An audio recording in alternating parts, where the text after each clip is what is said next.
All right, family, I apologize for those technical difficulties. Hopefully, I'm not sideways now. I appreciate those who brought that to my attention, because we want you all to get the content of what we're saying. Even if you're not looking at me, we want you to hear why we are running and why it's so important. Anyway, so the next thing that I want to talk about is how and why we want to put people first. Putting people first is a top priority, and I think somewhere along the way we've missed that.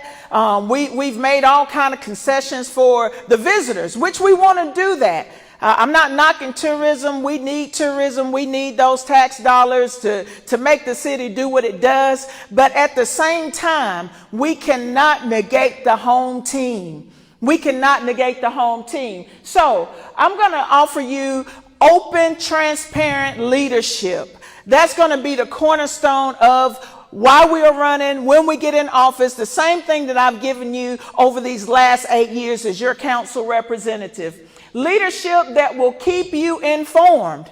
I have always kept you all informed, even on simple things like if I go somewhere and I see that somebody's hiring, if there's a issue going on and somebody else in the community is doing something, I always share it and put it out there. When it comes to job positions that the city is offering, I always put that out there for you. So as your mayor, imagine how much more information I could get to you. Because there are a lot of things that happen at City Hall, y'all, and I'm just going to be very real right now, that we have absolutely no clue is happening. We have absolutely no clue about some of the job opportunities. So as your mayor, I'm going to make sure that I continue to keep you informed. I will offer you leadership that will lead. Leadership that will lead. By building a strong, solid, inclusive relationship with the Meridian City Council. I don't have to tell you all about the infighting that we've experienced over these last 8 years. People trying to get credit for this, that, and the other. And at the end of the day, when we are fighting amongst each other, it's the people that suffer.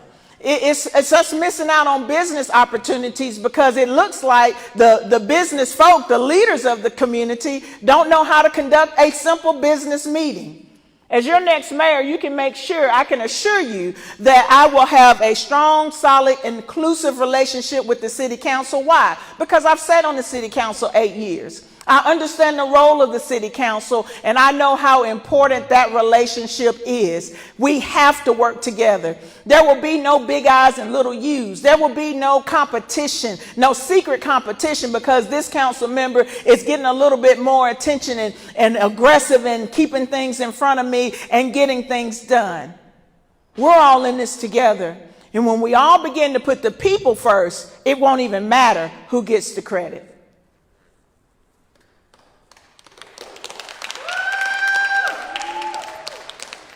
So let's talk a little bit about public safety. And we're going to begin this conversation with dealing with our police department. Your concerns are my concerns. Your concerns are my concerns. I've heard the rumors, and y'all, to be honest, I don't know if it's fact or fiction. When we ask about certain things, we're told one thing, but maybe something else really is going on. As your mayor, given the opportunity to serve as your mayor, I will be in position to get into the department, see what's working, see what's not working. And then for those officers who are out of line, those officers who are the root of the problems within the police department, we will hold them accountable. Public safety is something that all of us need to be taking an active interest in. If you see something, you gotta say something. So many times in my ward, I talk to people and their comment is, Kim, I don't even call the police anymore. Kim, what's the point? They don't come or they get here too late. I need you all, as your mayor, I'm going to need you to call. I'm going to need you, if you see something, to say something. Why? Because we want to track where the activity is. We want to be able to say, y'all may have been slow getting there, and maybe you didn't respond because we have a shortage or whatever the case may be. But I want to be able to sit down with my police team and say, where are the calls coming from?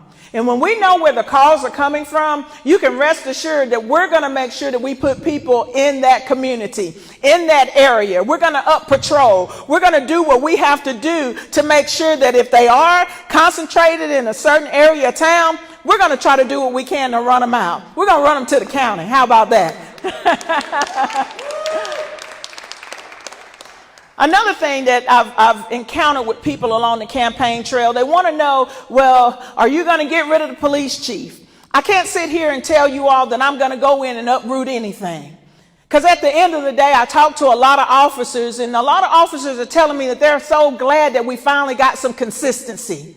It makes absolutely no sense that it took us so long to get a police chief. And now that we have one, I think we need to give him an opportunity to service the people. And at the end of the day, it matters who's at the helm. If you have a mayor that is still pulling the strings and trying to tell who to do what and got certain peoples within that department protected, knowing that they're doing wrong, that's not right. That's not right, and that's not fair. And that's not giving that department head an opportunity to lead. So as your next mayor, I'm not going to come in and uproot and do all these crazy things, especially as it relates to the police department. I'm going to go in, get the details, find out what's really going on, and then we'll take the proper action steps from there. Absolutely. One of the things about the police department that I know is needed is training. Training, and more training. But not only training, we have to make sure that we have the right policies in effect. Because if we have policies in effect that would allude to us being discriminatory, would allude to us being able to take unnecessary measures, those are the things that we will be addressing.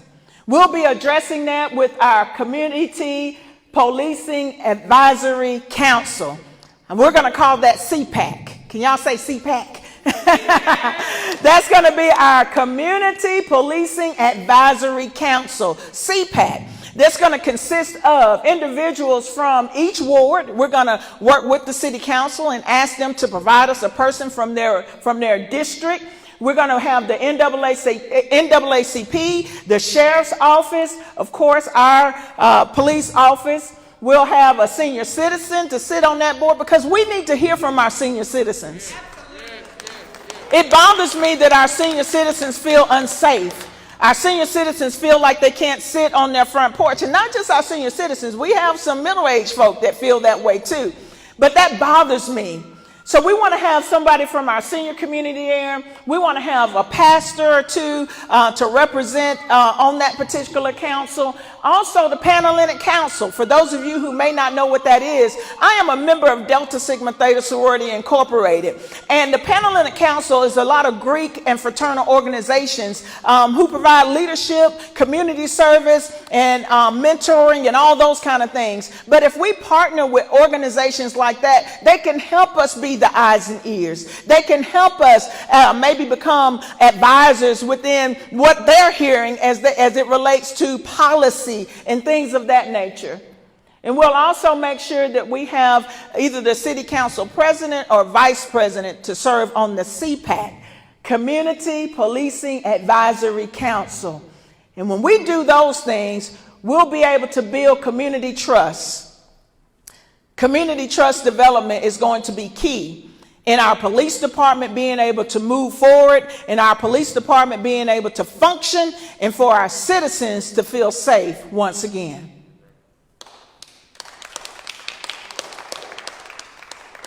Public safety is not just about the police department. I want to take a minute to talk about our neighborhoods. I want to be in a position where we allocate money, and y'all know the city council, it's kind of up to us. But I'm going to be asking the city council for $500,000 so that we can tear down at least 20 houses a year in each ward. That's 100 houses. That's 400 houses a year up under my term. So if we do 100 houses a year for 4 years, that'll be 400 dilapidated houses that can be torn down. And let me stress that I'm not talking about every house. I'm talking about houses that are unsalvageable. Some of the ones that some of you all live right next door to. But then we have those that are salvageable. I have a plan. I've actually already started talking to some local contractors and some landlords. Instead of tearing those houses down, what if we be creative and develop some type of nonprofit organization of some sort where contractors and landlords who are willing to participate come together. They bring their resources together, because this won't be a money-making thing. It will be something to help beautify and bring our communities back up. But I want to partner with them, create this organization that will take some of those salvageable houses and be in a position to remodel them, bring them back to life, and provide affordable housing in Meridian, Mississippi. So that people can own homes. And even if they don't buy the house, maybe they can rent the house. Maybe a rent-to-own type of opportunity. We have got to start taking an active interest in the quality of life for the citizens of Meridian, Mississippi.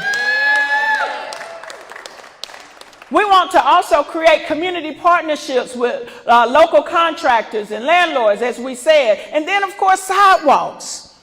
Our sidewalks, while I was on the campaign trail over on 5th Street, I was talking to a lady, and she said she started talking about the sidewalks. And I was like, oh, we can talk about, see if we can get more grant money to do sidewalks. She was like, Kim, let me show you something. We don't need a new sidewalk. And she started kicking. It was a sidewalk under there. It was bricks. It was a nice, could be a beautiful sidewalk already there that has grass and all kinds of things that has grown on top of it. We got to do better, y'all. I want to get in there, and for those sidewalks that are salvageable, where we can clean those sidewalks up and get them to where our children, our adults can be safe walking to and fro. Everybody in Meridian doesn't have a car. Our youth are constantly going here, there, and yonder. We were able to work with the administration to carry out that Safe Routes to School grant over there by Oakland Heights and TJ Harris in the area of Ward 4. And we started on those things back in 2013 when we first got in office. It was actually a grant up under the previous administration that was about to go back. But we said, no, we don't want it to go back. What do you need me to do? And we took an active role in making sure that we got sidewalks in Ward 4. And we want to be able to do that same thing all across the city of Meridian.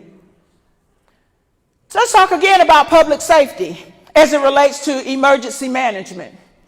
We want to establish interlocal agreements with all media outlets, churches, and other service agencies so that we are already in partnership. What does that mean? It makes absolutely no sense that we are a reactive community. We have enough resources here. We have enough churches here. We have enough of everything that we need to not be reactive, but proactive. When I get in office as your next mayor, we'll go ahead and establish in the good days, when the sun is shining, when the tornado and the winds are not blowing, we'll go ahead and establish interlocal agreement with some of our churches and community service agencies and media outlets so that when an emergency happens, like the ice storm that we had just a few weeks ago, we are already ready. Our shelters, we thank God for them. We thank God for the work that they do. But not everybody. Man, trees and stuff were down all across the city. Everybody can't get to the other side of town where the shelter is. What if we had local churches that will come in and provide warming stations? What if, so that people on this very busy interstate that we have, if some of them got stuck, there's a place. Meridian is a place you can come and get warm. Why do we have to call churches from Timbuktu when a tornado just happened to come through our city a few years ago, and when the churches left, it's like the work stopped? I know that our churches, our faith community is better than that. And I believe with the right leadership at the helm, we can create partnerships where they're just like those folks that come from Timbuktu. They want to get involved. They want to see Meridian better, and they want to service our senior citizens and the people of this community. Volunteer training. We want to make sure that we have training in place for our volunteers so that when we create these interlocal agreements, we need them already trained. We have a training facility out there up the Highway 19 that's second to none.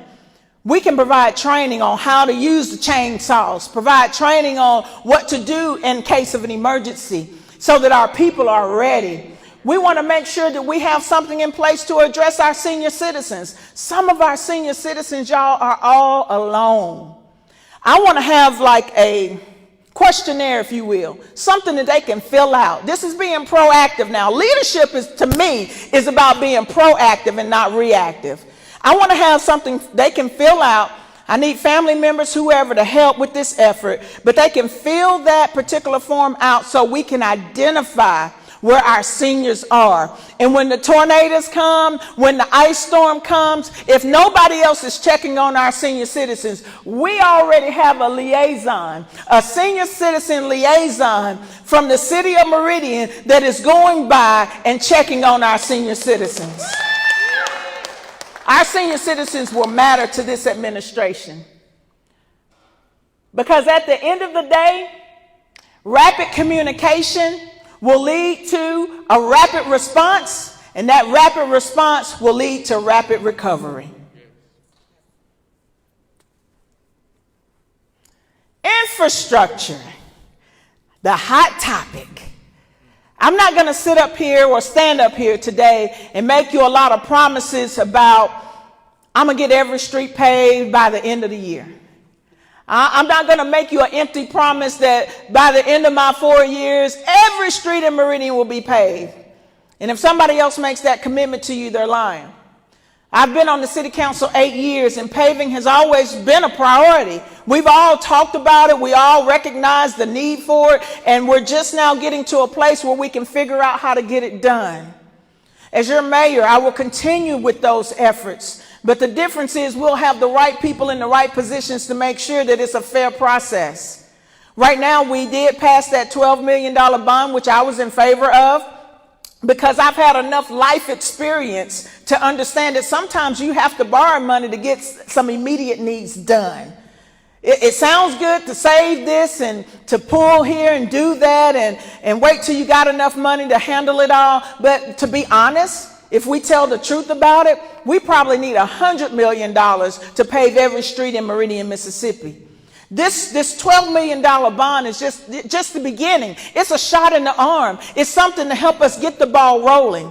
And I am committing to you that if the city council, this new council that will be in place, when I get in place prayerfully, will be one that is open-minded to say at the end of the year when we have monies left, let's commit $1 million into the actual budget so that we'll have that money there for paving. Let's continue to use the internet sales tax dollars to pay down that debt that we have from this bond. And if all goes well, we can maybe have that thing paid off before you know it. And then all of those monies on top of what we budgeted for can go toward infrastructure, paving, and things of that nature. We also have a sewage problem. We want to make sure that we continue to work with the EPA consent decree to stay in line and in step with what they are requiring of us as well. Another part of this infrastructure thing that I am hearing more and more about in these latter days is that, Kim, there needs to be a fair bidding process. Too often I'm hearing about people saying, well, Kim, I tried to bid on that, but they told me they already had somebody, and that was not the case. Well, Kim, I wish y'all let us know when you all are taking those bids and they come up there to second floor, they fill out the paperwork to be notified, and yet they are not notified. Under my administration, if given the opportunity to serve as your next mayor, we're going to make sure that there is a fair bidding process where those folks and businesses and organizations that want to do business with the city of Meridian and for the city of Meridian, and they can offer us a good, better, best bid, we need to be including them. We need to give them an opportunity just like we give everybody else an opportunity. It's not right when we pick and choose and the same few folk get the same contract over and over again. Maybe they're the only ones bidding. I don't know. But when I become your next mayor, I'll make sure that there will be no question about our bidding process being fair and equal for all who want to do business with the city of Meridian. You see, effective communication will allow my administration to build a foundation of trust. There's some distrust. And if we all just be honest, if we all tell the truth, there's distrust. Look at what happened with the Sweet Gum Bottom Road saga. We were told, the city council was told so many things, so many different things at so many different times. Why? We'll never know. Sweet Gum Bottom Road, the Popeyes on North Hill Street. Did anybody really go out and talk to the residents of that community before we went signing off on things? Did they know about the public hearing? Or did we just put something in the paper that, sad to say, not everybody gets the paper? Not everybody reads the paper, and everybody don't even know to what section of the paper to go to see where that information would be found. It should have been a community meeting out there. The residents of that area should have known what was coming, and then a traffic study should have been done. There should have been a whole bunch of things done to make sure that it was done properly, and the citizens of that area had an opportunity to have a say, to tell us what they thought. And if it's something that's not going to work with that traffic on that side of town, then we might have should have reconsidered. And I know it's private business and things of that nature, but at the end of the day, Public Works, maybe we should have provided an alternate route. Maybe there's some things that we should have looked at to make sure that those people on that side of town can travel safely without the congestion that they already have. And then the 22nd Avenue project, I'm talking about building trust.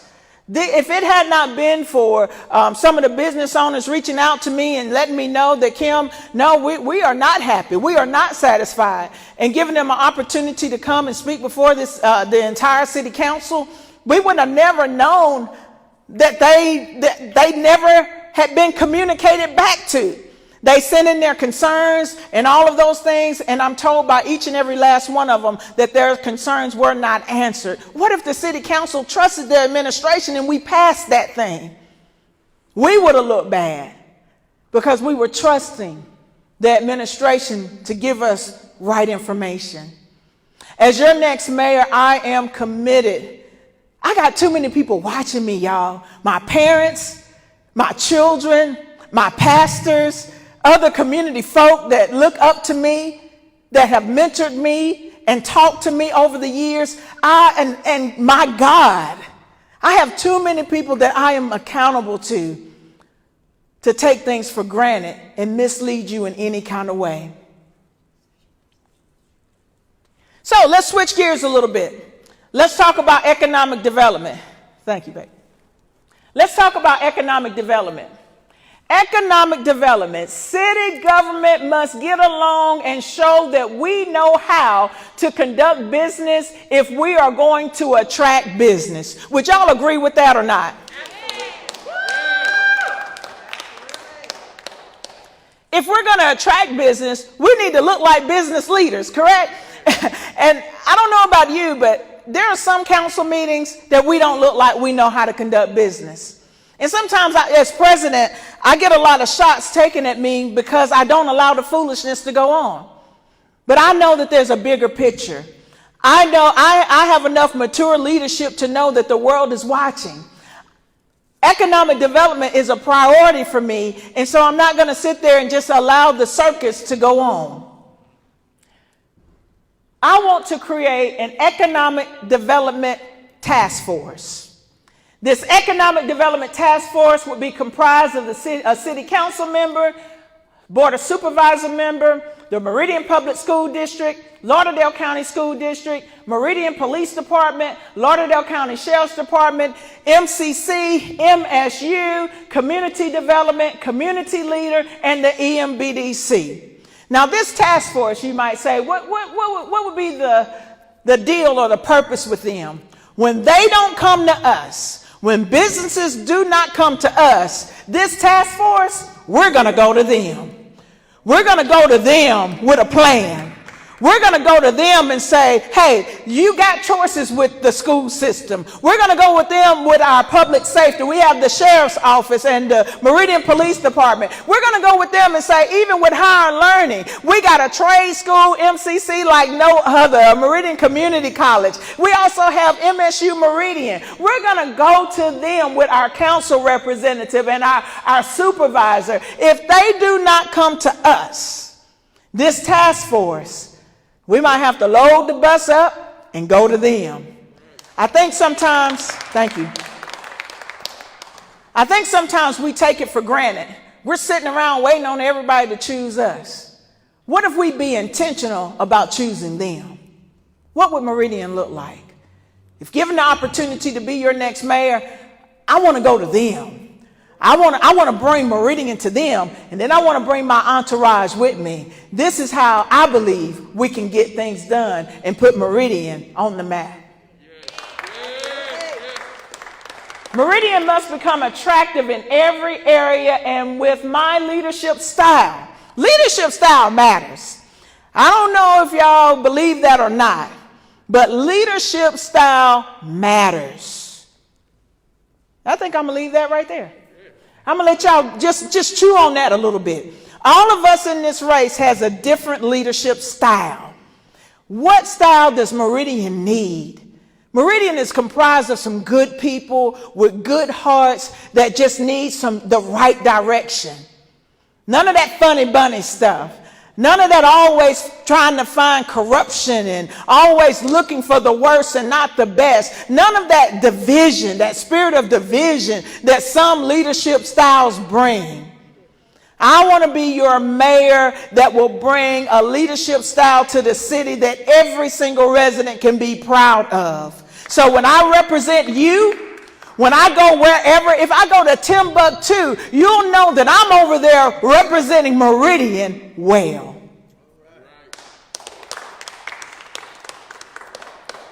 And let's talk a little bit about community outreach and partnership. And I think we're getting ready to wrap this thing up before we take your questions. Community outreach and partnerships. Y'all have heard me say this all throughout my campaign. I want to be the mayor that puts unity back in community. A city divided cannot stand. I think we find that in the Word of God. A house divided cannot stand. A city divided cannot stand. When we're constantly at odds with each other, with the county, with our state delegation, with the citizens of this community, what kind of message are we really sending to the broader community? New industry evaluates the quality of life, and having ongoing continuous activities for all ages will help kill the conversation that there is nothing to do in Meridian, Mississippi. Have y'all heard that? I hear it all the time.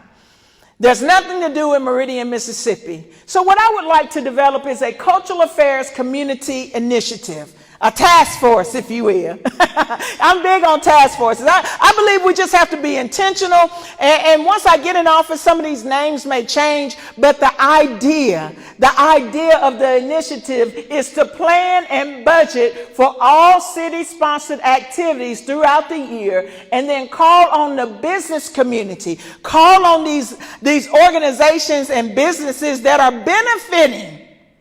We pay out some major contracts, y'all. Major contracts.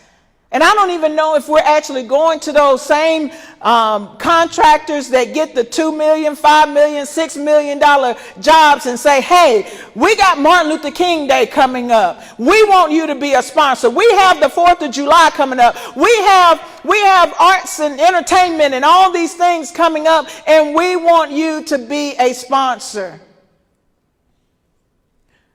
At the end of it all, if we start being intentional about having a real plan and a real platform where businesses can buy into the whole thing, that whole calendar year, it's a win-win for everybody. We can begin to kill the conversation that there is nothing to do in Meridian. The businesses can experience advertising all year long, which is a good look for them and possibly may get them some more money. And if nothing else, it shows that they are being good stewards and giving back to the community that's given so much to them.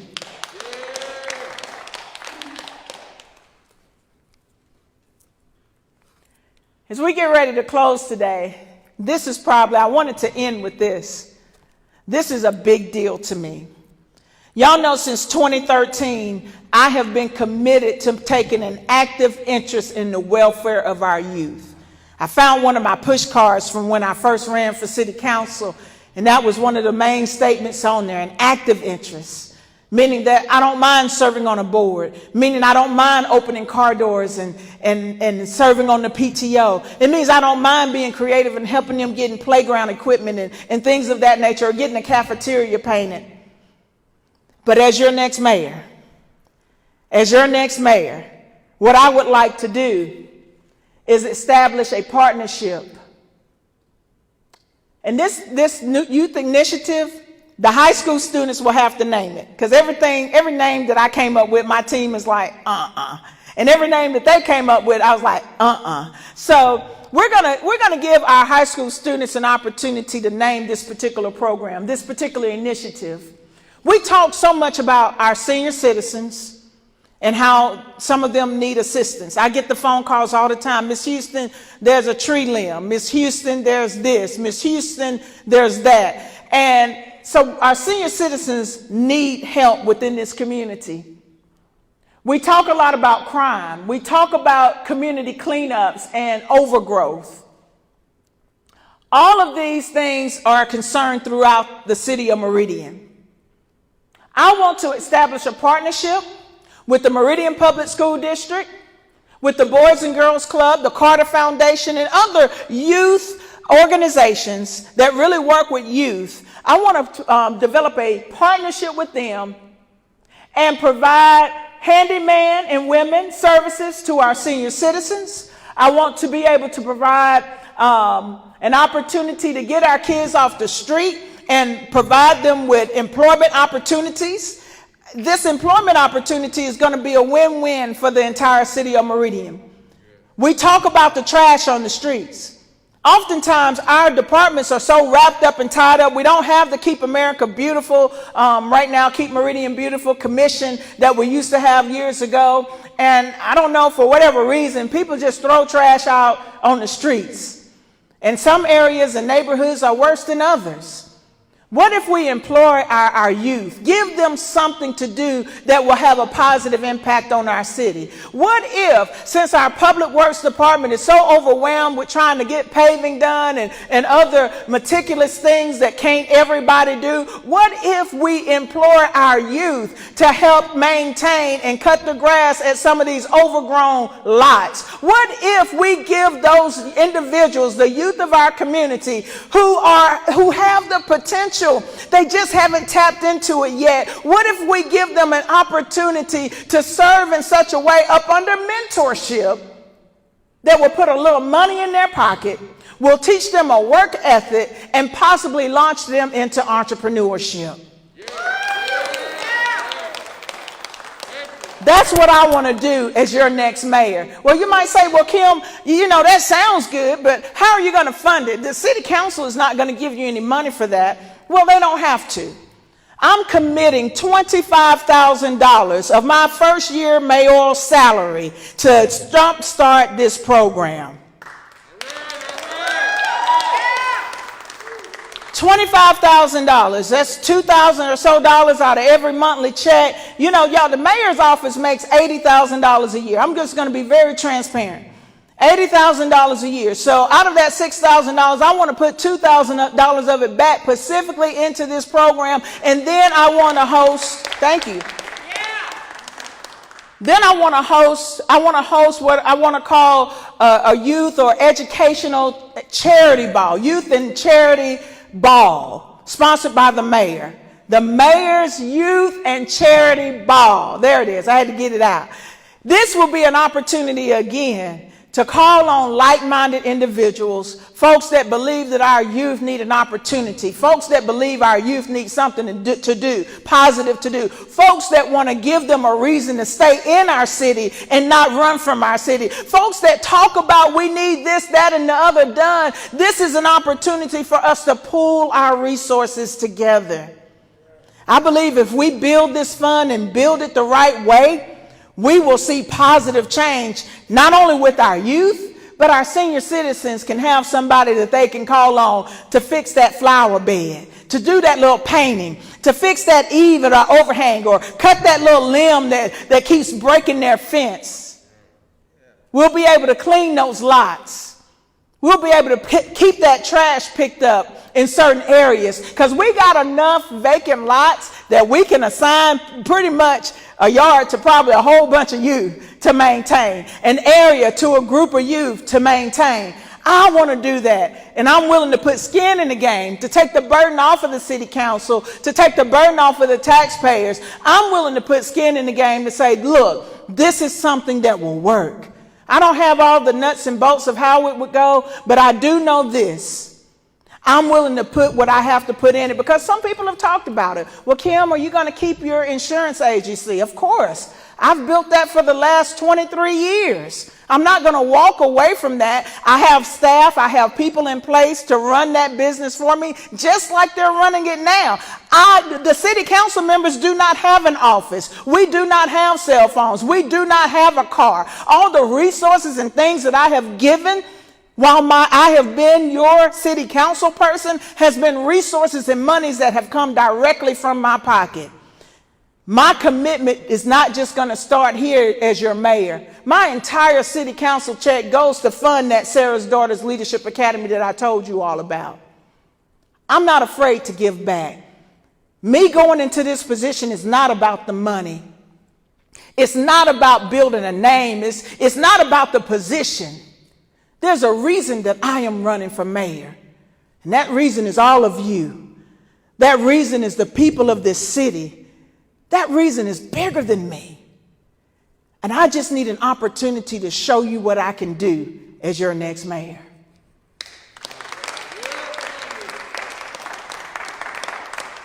I've tried to cover a lot of things about my platform and how I plan to lead this city in a different direction, in a different kind of way. You all have had the opportunity to watch me over the last 8 years as your council representative. I need you to take a chance on me, Kim Houston, on April the 6th, and watch me lead as your mayor. I can do more at the helm of this city than I could ever do sitting on that city council bench. I'm committed to working with our city council because I've been there. I'm committed to working with the people of this city because I live where you live. I feel every bump in the street. I see the dilapidated and vacant houses. I hear the gunshots at night. I live where you live. So it's not this out of sight, out of mind thing that sometimes go ignored because you don't know. But I know. I experience it. And I want to take those experiences and that concern and that care, and I want to take it to City Hall where I can make a big difference and an impact on this entire city. So with that being said, I know several of you asked me questions before this even started. I don't know if you want to be on camera or mic, asking those questions out loud. I tried to be pretty thorough in making sure I got the message out. But at this time, we want to open the floor up for questions. I know we had some index cards, I think. I don't know if anybody filled any of those out. And maybe you're listening from at home and you might have some questions. We got our team coming down to see if there's any questions online. And we want to filter those questions. I have always been accountable, even during times where I made decisions that I might have some regrets about. I'm not too big to say I don't always get it right. That's important with leadership, to be able to say, I don't always get it right. But there's a difference when you don't get it right, you're willing to listen, you're willing to adjust, and you care enough to change directions. I'm asking the citizens of Meridian to care enough to move this city in a different direction. If we be honest, the scripture says, when the righteous rule, the people rejoice. When good people are in office, everybody can be happy. I'm a good person. I have a good heart. And sometimes I get emotional because it bothers me that you give so much and you do so much, and then people still say it's not enough. I'm stepping away from being your councilwoman because I believe at the end of the day, I truly can, with the help of my God. I am a Christian. I am not ashamed of that. I am a Christian, and I want to take those Christian principles that have guided my life for these 45, about to be 46 years to the next level. But I need your help to do that. I need your vote on April the 6th. Things are getting ready to Monday. You can start your absentee balloting. If you know that you're not going to be in position or in place or in this county, in this city on April the 6th, you can go ahead and cast your ballot now. I'm not knocking anyone else. All I can do is talk about me and what I can bring to the table. And I hope you watched and you've seen that leadership over the last 8 years. I appreciate you all listening. April the 6th, I'm asking you. I may not get to knock on your door, but I'm asking you right now to vote for Kim Houston. I may not be the perfect individual that some people try to portray people to be, but I'm Kim Houston, and I'm asking for your vote. I am approachable. I am accessible. I want to lead this city in a different direction, and I need your help. Vote for Kim Houston. Share the message. Follow our campaign on all social media outlets. And if you want to volunteer to help us get that word out, we're open for that as well. Any questions?